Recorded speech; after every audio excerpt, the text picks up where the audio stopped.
Today we're going to look at the anatomy of a system.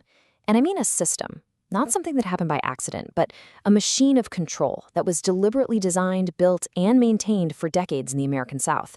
And it all really begins with a pretty simple question. So let me ask you this. Imagine it's the early 1960s in Louisiana, and you want to do your civic duty. You want to register to vote. You walk into the registrar's office, they look you over, and they hand you this test. Think you could pass it? Take a look at these questions. Draw a line around the number or letter of this sentence. Okay, or how about this one? Draw a line through the letter below that comes earliest in the alphabet. Sounds simple, right? Well, here's the catch. The instructions say you have 10 minutes to finish the whole thing, and just one wrong answer, one tiny slip-up, means you fail. This was never a test of literacy. It was a weapon of exclusion. And this impossible test, it was just one small piece of a much, much larger architecture of oppression. It was a key component in the system that we know as the Jim Crow South. So what exactly was the Jim Crow South? Well, from the 1890s all the way to the 1950s, it was this self-perpetuating system designed from the ground up to maintain a racial hierarchy. But here's the really crucial point. This wasn't just some regional quirk. No, it was only possible because of a nationally shared belief in white supremacy, which means the federal government and a whole lot of the American population were complicit. To really wrap our heads around how it all worked, we can break it down into three core pillars. First, you have legal segregation to keep the races separate. Second, disenfranchisement to strip away any and all political power.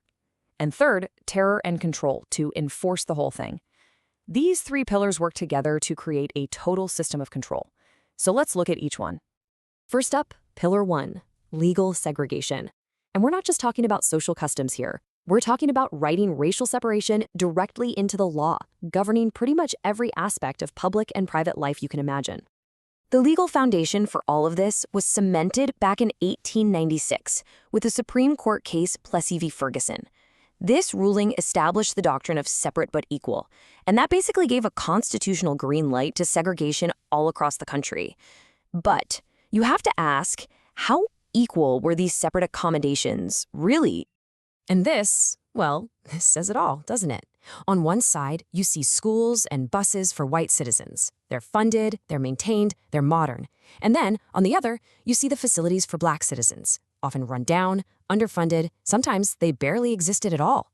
The word was equal, but the practice? It was anything but. Now, what's really fascinating in a grim way is just how detailed and, absurd these laws became. Let's take Georgia, for example. Laws dictated who you could marry, who could cut your hair, even where you could be buried. There was even a law preventing amateur baseball teams of different races from playing on fields within 2 blocks of each other. It was total social control, right down to the most minute details of daily life. But, legal separation wasn't quite enough to maintain total control. That required Pillar 2, disenfranchisement. This was the systematic, deliberate process of taking away the right to vote and completely silencing the political voice of African Americans. And they weren't exactly hiding their intentions. Just listen to this unbelievably blunt quote from South Carolina Governor Ben Tillman. He openly admits that after trying things like stuffing ballot boxes and just plain violence, they decided, you know what, let's just rewrite our state constitution with the express purpose of getting rid of black voters. He said it right out loud. And they used a whole toolkit of so-called legal tricks to do it. You had poll taxes that made voting too expensive for poor sharecroppers. You had petty crime laws that could strip you of your voting rights for tiny offenses. We've already seen those impossible literacy tests. And then, and this is the kicker, to make sure these laws didn't accidentally affect poor white voters, many states created grandfather clauses. These basically said if your grandfather could vote before the Civil War, you were exempt, which of course excluded nearly every single African American. So what was the result of all these tactics? It was absolutely devastating. By the early 20th century, an estimated 97% of eligible black men in the South had lost their right to vote. Let that sink in. Almost an entire population was just erased from the democratic process. This mass disenfranchisement created what political scientists called the Solid South. As this map shows, the Republican Party, which was the party of Lincoln, was basically crippled because its black voter base was gone. So the Democratic Party faced virtually no opposition for decades. The real election just became the Democratic primary. The general election was a foregone conclusion. Political power was completely consolidated in the hands of white segregationists. Okay, so you have legal segregation and you have political disenfranchisement. But what held it all together? What was the glue? That brings us to the third and by far the most brutal pillar: terror and control. This was the enforcement mechanism for the entire system. The most symbolic and horrifying form of this terror was lynching. And it is so important to understand that this was not just murder.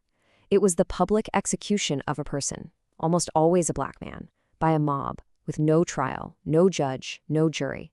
Its primary purpose was to terrorize the entire African American community into submission. It was a message. Between the 1880s and the 1960s, nearly 5,000 black Americans are known to have been lynched. And while it was most common in the South, this was a national shame. Only 12 U.S. states did not have a recorded lynching of a black person in that time. And this is the part that is really hard to wrap your head around. This was not some back alley violence done in secret. Lynchings were public spectacles. They were like carnivals of death. Thousands of people, whole families would come to watch. Special trains were sometimes chartered for spectators.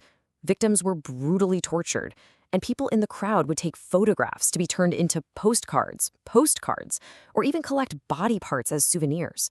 This was ritualized, community-sanctioned violence designed to send the most terrifying message possible. Segregation by law, powerlessness by design, and a foundation of absolute terror. The Jim Crow system was meticulously constructed, piece by piece, which leaves us with a final, vital question. If a system of total control is built piece by piece, how on earth must it be dismantled?